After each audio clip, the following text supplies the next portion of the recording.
C'est la suite de votre télématin en compagnie de Laura. Bonjour Laura. Bonjour Damien. Allez, dans la série des bonnes initiatives, vous allez nous présenter un établissement unique en France qui aide les patients et leurs proches à surmonter le traumatisme du cancer. Ça s'appelle la Maison de l'après-cancer. On considère que ça commence quand l'après-cancer, Laura? Alors, en fait, l'après-cancer commence dès l'instant où on vous a annoncé que vous aviez un cancer. Donc, c'est pas après que vous ayez guéri, entre guillemets, ou que vous soyez en rémission. Ça commence tout de suite. Ça s'appelle l'Institut Raphaël. C'est un lieu à part. C'est un lieu où vous rentrez, rien n'est anxiogène. Donc, c'est ça qui est très, très atypique dans cet institut. L'idée, elle vient d'Alain Toledano, qui est oncologue, et qui s'est dit, il faut arrêter de traiter la maladie. Il faut traiter le patient dans sa globalité. Ça n'empêche pas de faire des soins et de faire les chimiothérapies qui sont imposées, mais on va les accompagner avec plein de bienveillance, de l'espoir et des thérapies qui vont permettre d'accentuer, d'améliorer la guérison. C'est prouvé, c'est ce qu'il est en train de prouver. Je suis allée rencontrer Alain, des patients et des thérapeutes qui font que l'Institut Raphaël est si efficace. Nous, on veut soigner tout le monde de la même façon et que les systèmes solidaires s'activent. Télématin, Institut Raphaël, première.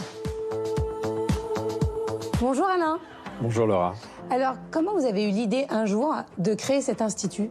On veut donner du temps à chaque patient pour l'accompagner dans son combat contre le cancer, mais en général pour retrouver sa force. Ici, on a envie de passer d'une médecine centrée sur la maladie à une médecine centrée sur l'individu et son projet de vie. On va construire un parcours d'accompagnement coordonné, qui va être orienté vers la nutrition, vers les émotions, vers l'activité physique, le bien-être, le rapport à l'emploi, pour montrer finalement que quand on s'occupe globalement de quelqu'un, c'est mieux que si on s'occupait uniquement de sa maladie. Alors, vous intégrez aussi les nouvelles technologies. Comment vous faites? Vous êtes à l'affût de tout ce qui peut finalement aider les malades? Aujourd'hui, on va se servir du digital, du numérique, pour améliorer la manière dont on s'occupe des patients et réhumaniser la relation soignant-soigné. Par exemple, on sait que la perception du risque de rechute du cancer fragilise les gens. Alors on a des caméras qui vont détecter les émotions sur le visage et les quantifier.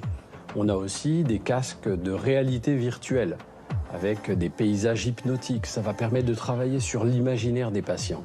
Un patient qui a peur, qui en manque de confiance, va moins bien guérir. Et donc en l'accompagnant avec ces dispositifs intelligents, l'intelligence artificielle, la réalité virtuelle, en donnant du temps et de l'énergie, on aura de meilleures guérisons et du bien-être. Et donc on a plusieurs startups françaises qui font de la recherche avec nous sur la manière de gérer le stress, générer des états de conscience modifiés, apaiser, mieux dormir. Et donc cet écosystème d'innovation se met en place autour du patient et pas seulement autour de la maladie. Aujourd'hui, tous ces soins sont en accès gratuit. Comment vous faites pour vivre? Et comment vous sélectionnez ces personnes qui ont le droit de rentrer à l'Institut Raphaël? Nous, on veut soigner tout le monde de la même façon et que les systèmes solidaires s'activent. On sait qu'aujourd'hui en France, 4 millions de gens ont ou ont eu un cancer. Et c'est vrai qu'on peut rembourser pendant 20 ans un antidépresseur, mais pas une séance de psychologue. Nous, ce qu'on veut, c'est un système solidaire pour tous, ne pas faire d'exclus. Alors on va chercher des financements privés, et on va faire des projets de recherche pour pouvoir un jour bénéficier d'une solidarité. En attendant, on compte beaucoup sur la générosité des mécènes, les entreprises éco-responsables et un nouveau système de solidarité sociale. Merci beaucoup Alain. Merci.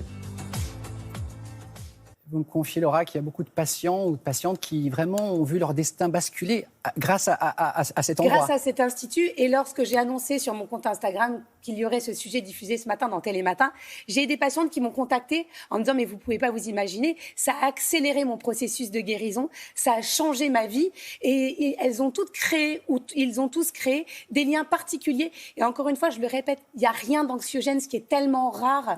Lorsqu'on parle de cancer, en général, on sait qu'on rentre dans des univers très compliqués. Et ce qui est positif, c'est que l'idée de cet institut, c'est évidemment de faire des petits.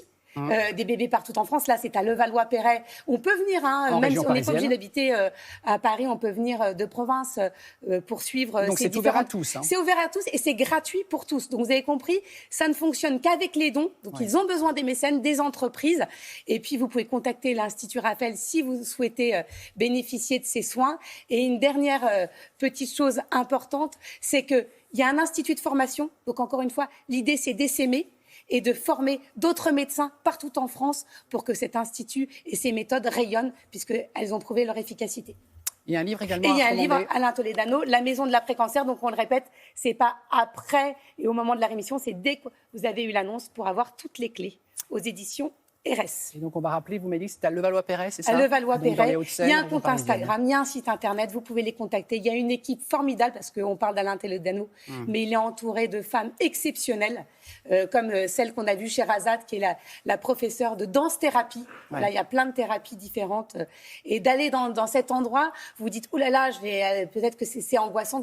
Voilà, c'est que du positif. Merci, le message est passé. Merci beaucoup Laura. Il est 8h30, on va faire un point sur l'actualité avec Anthony Joly.